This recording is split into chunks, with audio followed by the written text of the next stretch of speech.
Hey, welcome back. It's March, 66 degrees, absolutely glorious. After last year's rain and this winter, this is absolutely glorious. Two things I want to do today. I want to turn this ugly 20-layer billet into a pretty 20-layer billet, at the very least. And I want to check the critical heat on my wakazashi-ish project. Now, I've done a couple videos already on critical heat, and James Mcclendon, who's a good YouTube blacksmither, was kind enough to point out that I've been doing one thing inaccurately, and that's I've been checking the temperature as it's going down for demagnetization, but I should be checking the temperature as it's going up for accuracy. So we're going to try that again today, and we're going to see if I can get our projects done. So let's get going.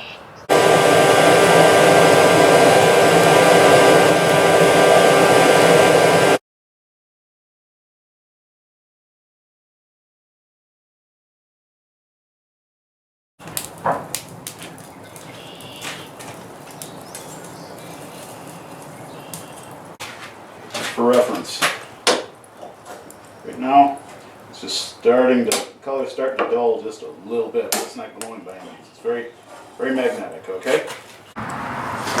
Okay, I've got the doors closed, so I have the best accurate lighting I can.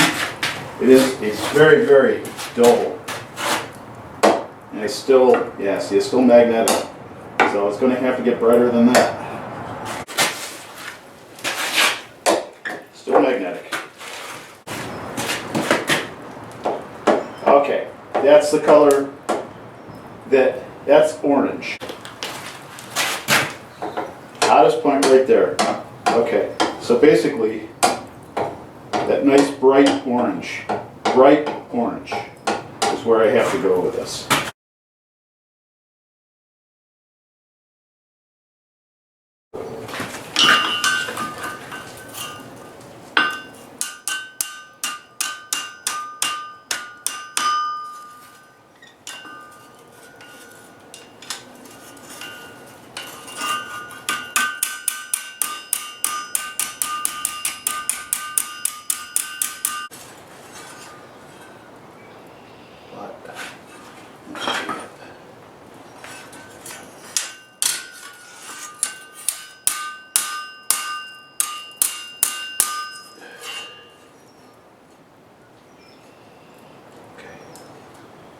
Does look considerably better.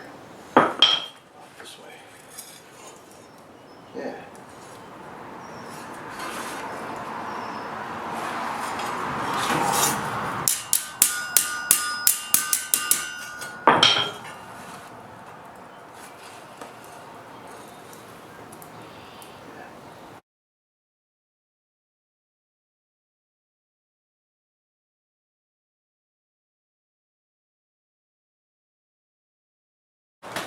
So I was a little bit apprehensive about working this through the fire again, fix something, because I don't want to screw it up anymore, and I think it's just my own blacksmithing cowardice. Sometimes you got to take risks for it to be right, and so the blade had just a little bit of a wave to it, and I think that was probably from over sanding a little bit in one spot. So I tapped that out with ball peen, just very carefully, so I didn't misshape it or add any dents or anything like that. And I got it nice and straight. I was able to check the critical heat, which was bright orange, but it's right on the cusp, so I'm going to check it with a magnet before I quench, just to be sure. But it is where my head's been at all these years, is to what color is right to quench. My very first knife was that color, or a little brighter, actually, and that turned out perfect. But different grades of steel, I think, have variances in what color that's going to be, depending on how much carbon is in it. So this has wrought iron layered with a lot of high carbon steel, as did my knife. When I did my first knife, it was 164 layers, and it had like files and stuff mixed in with low carbon steel, very mild steel, back in the day before I could get wrought iron. So very similar, and So hopefully now I have all the mental tools I need to make this quench and harden at the proper temperature, and that will be next weekend. And I've built a special box for that and a parody of of another really cool quench to watch online. You've probably seen it, but yeah, so. Right.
Glove hole wrenches.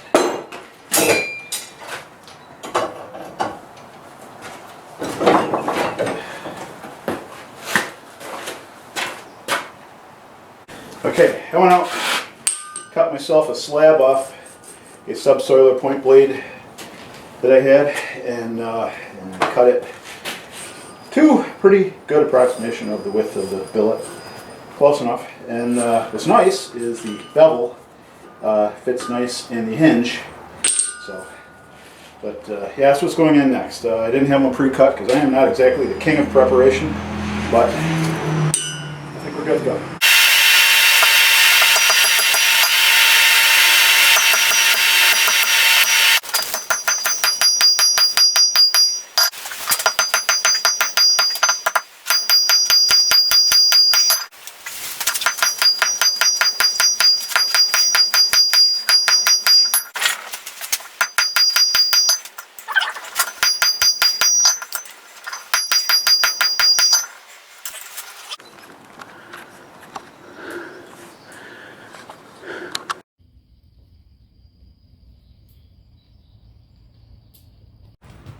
I got all my boxes checked. I cleaned up the billet and the ugly 20-layer billet, and I folded it around a little slab of subsoiler point. So now it's 41 layers, and it's squared up, and a little bit cleanup needed next time, but it is squared up and it's solid. And so I may work on it next Saturday morning, because Friday night I'm going to do the quench for the 882 layer wakazashi-ish piece that I've been working on over the past year, and hopefully everything goes well. So we'll see, but either way it'll be a good time. So see you on the other side of the week. Until then, stay well, be good.